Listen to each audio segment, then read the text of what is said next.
Hello, friends. Tara here with Weight Free Wellness Podcast, and this is a mini episode, a bonus podcast episode about body typing, and it is Trump, a natural fire type body type.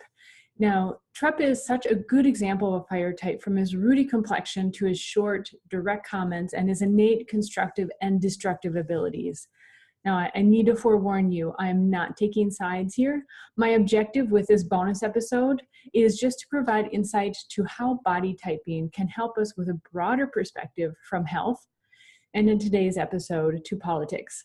Also, I typically don't go into anywhere close to politics, but this is such a good example that it's just too hard not to ignore this topic, honestly. So a little bit about fire types. Fire is very appealing and even necessary for survival. And of course, I'm talking more about the metaphor of fire here. We need fire to keep warm, to cook food, propel our gas and electric powered vehicles.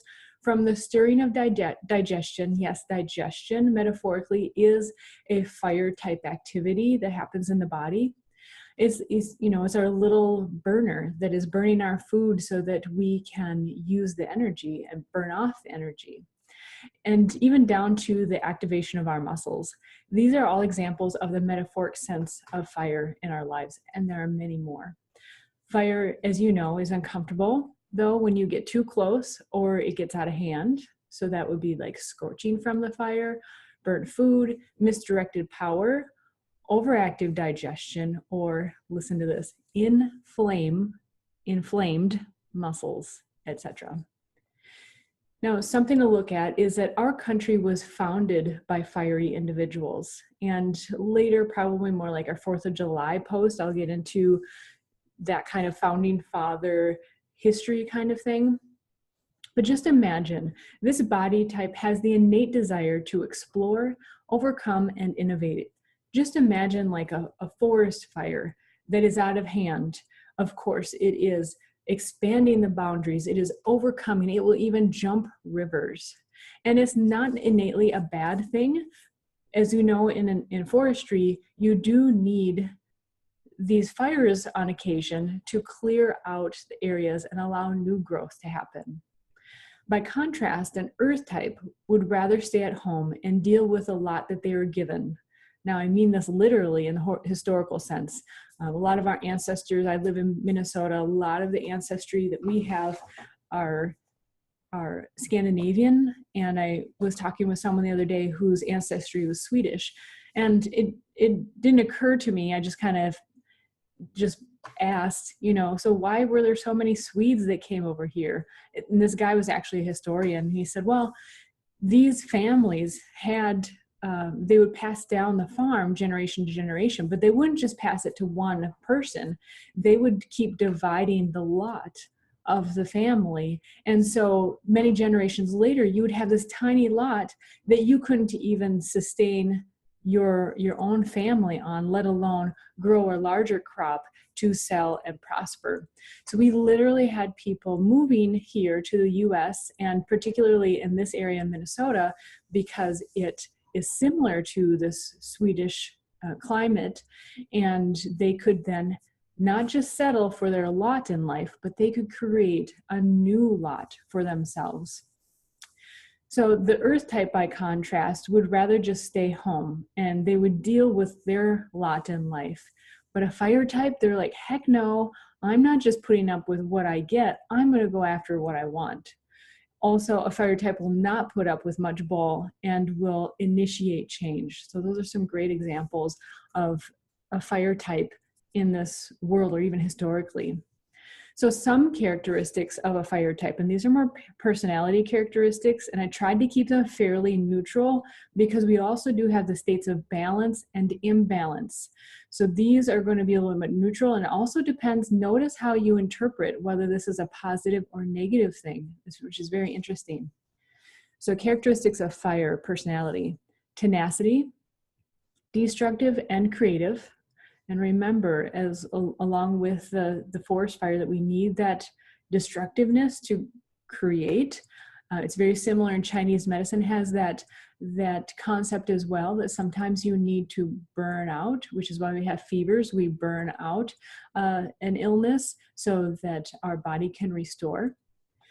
Another characteristic is trailblazing, burning the candle at both ends. Note the burning, there's a lot of fire words here. Direct, creates boundaries. Now this can also feel or seem like these boundaries are divides. Intense, focused, others nearby can really feel the heat.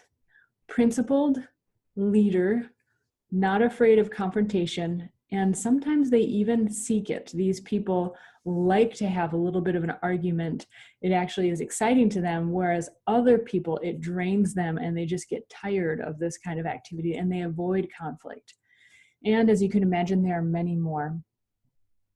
So taking this back to Trump, because he's just a great example of the fire type, it takes one to know one. So at the end of the second debate, each candidate was asked to share something that they respect about the other.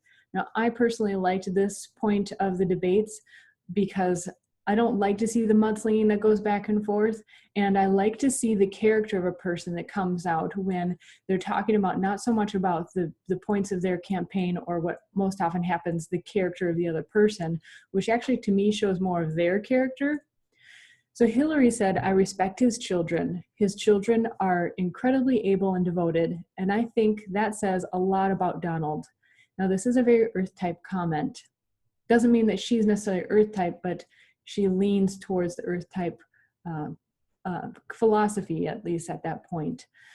Trump responded, "She doesn't quit," he said. "She doesn't give up, and I respect that." So to me, that was Donald Trump seeing the fire type characteristics in a worthy opponent.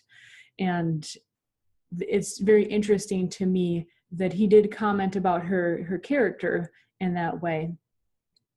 So fire types come in all shapes and sizes.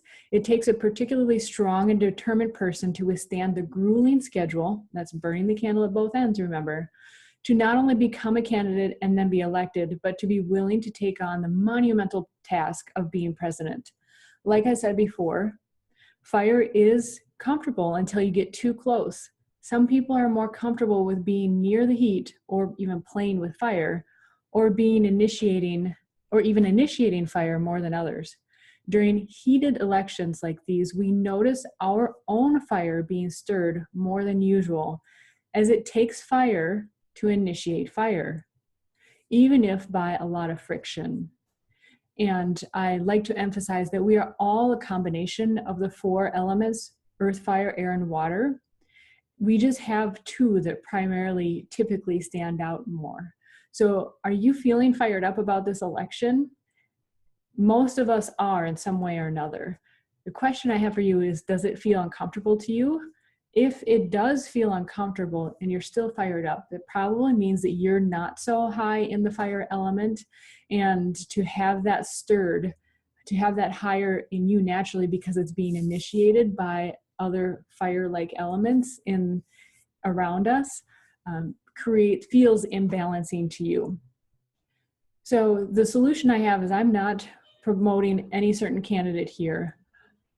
This is not about any single candidate, but it is around you. It is around a single person.